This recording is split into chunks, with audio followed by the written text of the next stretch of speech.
back to my channel, and for today, magluluto tayo ng pecha de peligro. Siguro nagtataka kayo, bakit pecha de peligro? Tinatawag na malayo pa yung sahod, pero paubos na yung budget para sa everyday meal.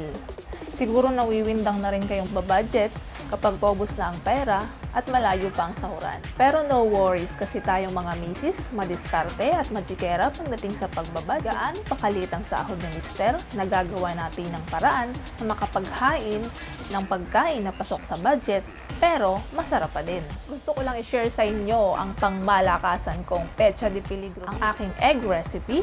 I-level up natin ang itlog, huwag basta ilaga lang. Narito ang kompletong list of ingredients ng ating egg recipe for today.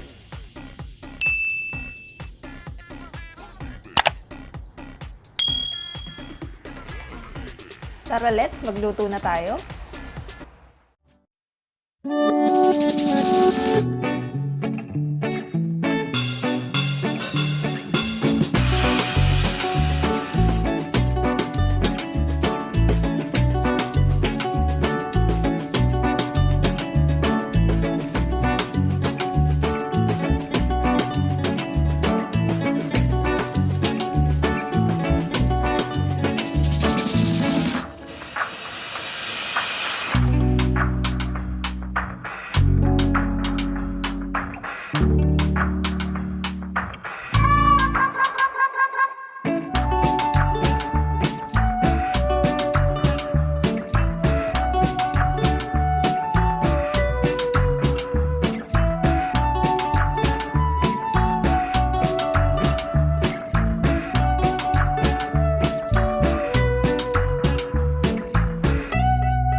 There you have it mga momshi. Sana po ay nagustuhan ninyo ang aking tipid ulam recipes for today.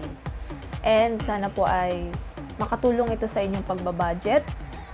And if you like the video, please like, share, and subscribe to my YouTube channel videos.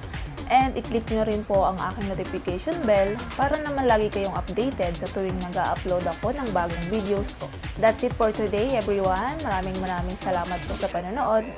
Bye!